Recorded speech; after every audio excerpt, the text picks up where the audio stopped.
भन्दै बसेँ, मेरो वाइफ छोरीहरू भन्दै बसेँ केही समय र केही पछाडि हामी बुढाली मण्डलमा नजिकै अहिले चाहिँ हामीहरू अब यसलाई हाम्रो अस्थायी बसाइ सराइ गरेका छौँ।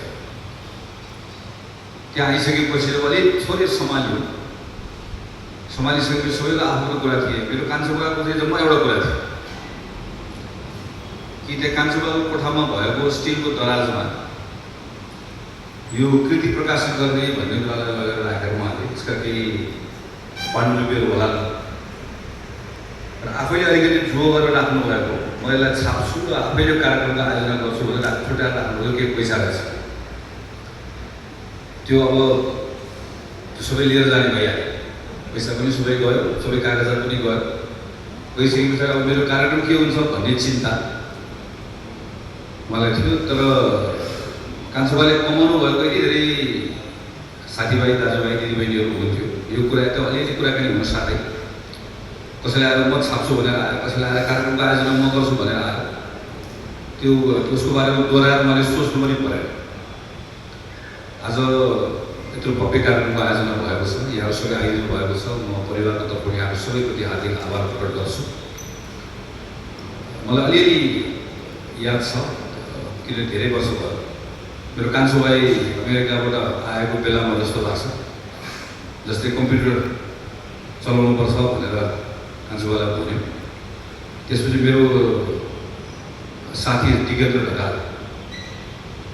कान्छो बुवालाई आएर अलिकति कम्प्युटर चलाउनु कुराको सन्दर्भमा सायद सुरुमा अलिकति सिकायो जस्तो लाग्छ। अब मेरो साथी त गणेश, उनीहरूलाई पनि म सम्झाउन चाहन्छु। उनीहरूले पनि आए र उनीहरूले सिकाए र त्यस पछाडि चाहिँ मैले पहिला कार्यक्रममा पनि भनेको छु, कान्छो बुवाको लागि एउटा नयाँ जीवनै प्रारम्भ भयो।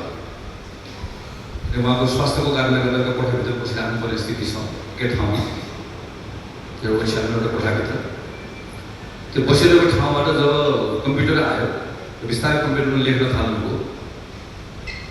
त्यस पछाडि चाहिँ एउटा नयाँ जीवनै प्रारम्भ भयो। म उहाँसँगै हुर्किएको हो, केटाकेटीदेखि नै हामी सँगै हुर्किएको। हामीहरूलाई पहिला मलाई मेरो दाइ हामी सबैलाई यो राजनीतिक चेतना, हाम्रो परिवारको एउटा पाटो, पुरानो आन्दोलनमा सहभागी भएर हाम्रो परिवारका थुप्रै एउटा आफन्तहरू हुँदै हुन्थ्यो। तर घरभित्र चाहिँ पुस्तक पढ्न सिकाउने, राजनीतिक रूपमा राजनीतिक पुस्तकहरू पढ्न सिकाउने, कृति पढ्न सिकाउने, त्यसमा हामी विवेचना गर्ने सबै कुरा कान्छो बुवासँगै हामीले सिकेको, सबै जानेको कुराहरू।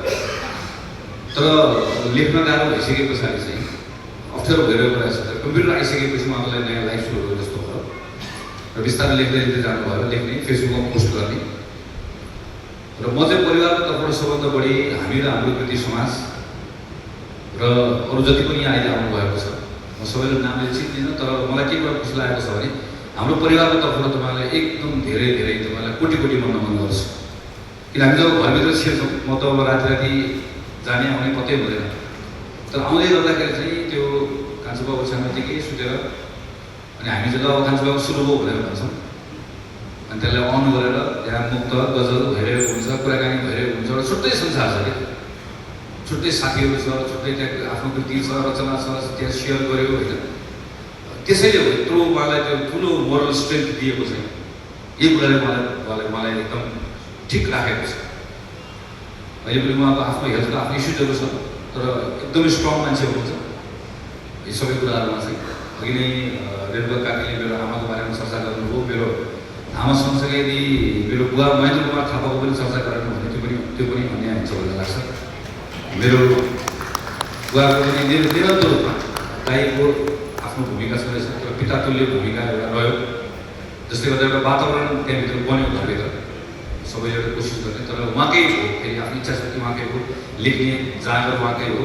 त्यो प्रतिको मेन मलाई सबैले के लाग्छ भने अरू म धेरै कुरा भन्दिनँ, टुङ्ग्याउँछु भने त्यसको यो समर्पण जस्तो सबैको हुन्छ नि आफू। मेरो कान्छो बुवालाई एक्लै राखेको सबैभन्दा ठुलो उहाँको प्रेम भयो। यो मुक्तकसँग छ, गजलसँग छ, त्यही छ कि सबै कुरा उहाँको कोर नै त्यही। अरू मागेर त हामीले वातावरण बनाएको र आज यो कार्यक्रमले पनि मलाई थप नयाँ कुरा लेख्नलाई उत्साहित गर्छ। हाम्रो परिवारको थुप्रै सदस्यहरू आउनुभएको छ, आफन्त आउनुभएको छ, इष्टमित्रहरू आउनुभएको छ, कान्छो बुवालाई माया गर्ने साथीहरू आउनुभएको छ, मेरो यहाँ क्षेत्रको थुप्रै दाजुभाइ साथीभाइहरू आउनुभएको छ। म तपाईँ सबैलाई र संस्थालाई आउनुभएको छ। यहाँ सबैलाई हाम्रो परिवारको तर्फबाट हार्दिक आभार प्रकट गर्दै मेरो कुरा टुङ्ग्याउँछु। धन्यवाद, नमस्कार।